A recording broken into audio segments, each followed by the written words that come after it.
Summer camp's been going pretty good, with the linebackers right now. We're doing a lot of rotation with the linebackers. Everybody's playing with the ones, everybody's playing with the twos. After the first scrimmage, we thought we had a good group of nucleus guys that can do a lot of different things, playing different positions, flying around, a lot of negative plays. For us to be successful on defense, we got to create negative plays on defense. And after that scrimmage, we kind of felt like we created some more negative plays than we thought. But we're excited about the group, excited about the direction we're going. Like I told the guys the other day, we don't have a starting lineup. Everybody's played with the ones, everybody's ran with the twos, everybody's ran with the threes. It's about getting better and building that depth at linebacker. And that's what we're doing right now. Is that something you've always done, or is that something for this group? Always, because you always, people go in the game and say, you got this position, this position, this position. But realistically, you play the best guy. It's not just because you play the middle linebacker, you're the next best guy. Whoever's the best guy, so you train everybody that way, and that's why you get the best guys on the football field. What kind of difference has the weight loss made for DJ in the practice setting? Tremendous. After spring football, well, before spring football, me and him talked about it, and sometimes guys' mindset be linebackers have to be 240, 250, because that's what they was always grinding in their mind. And I told him, you're an athlete, you played fullback, you was a wrestler in high school, and so why don't you take it upon yourself, cut some weight off. I say, just need you to, by spring football over, be around about in the 238s, 240s, and he did. And then as summer went on, he got down to 232, and he's made a difference in him, and he felt like he made a difference. He's still strong, still physical, but he feel like he can run a lot better, and he can make more plays, and we use him at different positions now. So he's excited about this opportunity to do those things. Was it one of those things that was really noticeable to him pretty quickly, and he was like, Coach, this is a great idea? Well, you know what, it is, but our strength room do a tremendous job of making sure that we do all the right things on the off season, and also our nutritionist. She does a tremendous job of making those guys understand what can get you the weight gain, but also how you can cut the weight off but keep your muscle tone. And they've done a tremendous job there with him, and he's about all the rules and all the things that they've given him on the off season to eat at home and do all those type of things. In what ways has Kalen DeLoach continued to improve since last season concluded? Well, he's continued to improve on overall as a person what he's doing. Getting guys lined up, making plays, doing those type of things. But he knows that every day he has to be his best, because at linebacker, those guys are really competing right now, and those guys are doing a tremendous job. So he's always on top of his game, always doing his best. He'll make a mistake every now and then, but he'll also fix it on the football field. So when he does those things, we just keep moving forward. The way Tatum communicates on the field, has he been like that since you're a young guy when you were first? Yeah, he's always been that guy. He's always been a quiet leader. He don't say much. When he says something, that means it's really bothered him at that particular time.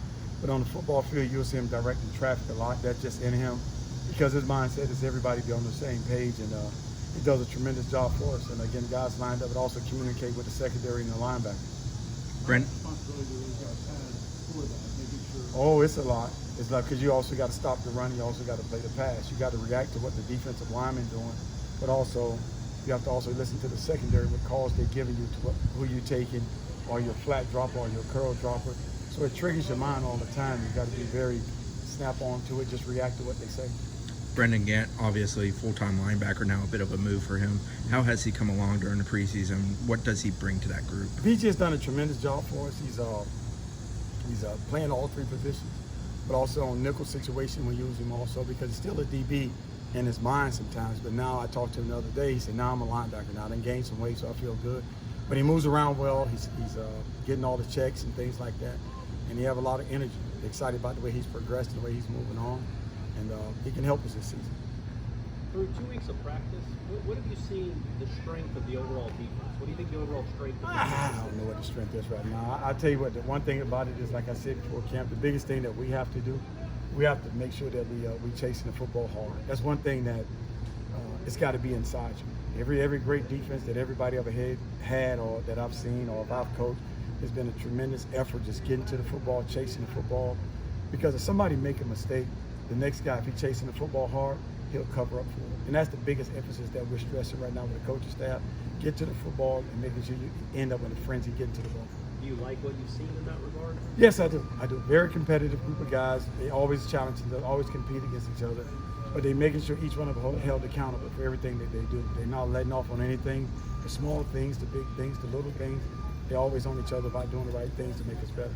After the first scrimmage, Coach Fuller said the tackling has to improve for everybody on the defense. Because of the rules of trying to keep everybody upright, not hitting as much in the preseason, is it tough for tackling to be up? No, tackling is all about bringing your feet with you. And most of the times when you get in scrimmages, guys want to leave their feet. They don't know how to bring their hips. So biggest emphasis this week is bringing your hips when you make contact. Not lunge, not reach. Those are things that get off balance. But if you bring your feet with you, you can wrap up, you can run your feet and run with it, guy. And that was the biggest emphasis. You make contact with a running back or receiver.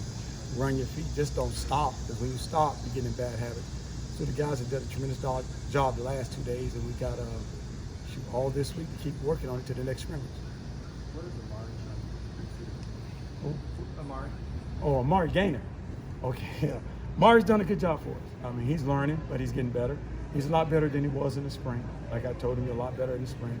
But you got to keep forcing yourself to get better every day. And don't rely on what you did in the past, because the past can't help you. Anything that's presented in front of you, that's what you concentrate on. And he's been doing a tremendous job with that. It seemed like when Omar got on campus, he impressed a lot of people in the spring and in the workouts. How is that carried over to it? He's carried over. He's a freshman, but he's taking the next step now. After the scrimmage, he flashed in the scrimmage. I'm like, oh, okay, that's the guy we know. That's the guy we recruited. So he keep flashing now. He's got to be the consistent part of it. Do it all the time. And it's going to take a little time, but like anything else, me as a coach, I'm not a time guy. I got to force him. That's my job, to coach him, to get him where he needs to be at. Because it's, in my mind, if I can get Omar to be to the status of a starter, I've done my job. Because you never know what can happen with injury. So that's my mindset. It's not the starters. It's always the guys behind them that I have to make sure they improve each and every day. Does the redshirt rule with being able to play in 4 games maybe help as far as player development? Or I don't look at it that way. I try to look at it as he got to play the whole season. So I got to get my mind. That's how my mind thinks. Getting ready for the whole season. The redshirt rule. I mean, it can really trap you as a coach, because you can say, well, I can play him to the 4th game. Well, my mindset is I got to have him ready for the 1st game, because I don't know what's going to happen in between. So I just have to think that way. Is there a difficulty in getting a defense ready for a season when they're going up against the same offense every day? And if so, how do you combat that? Not really, no. Everything is, in football, most of the things are the same. I mean, zone is zone. Zone read is zone read. Route combinations are route combinations. So it's just the formation. And blocking scheme is going to be the blocking scheme.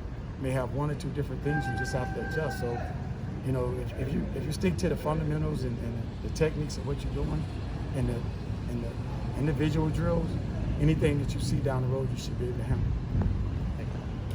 Everybody good?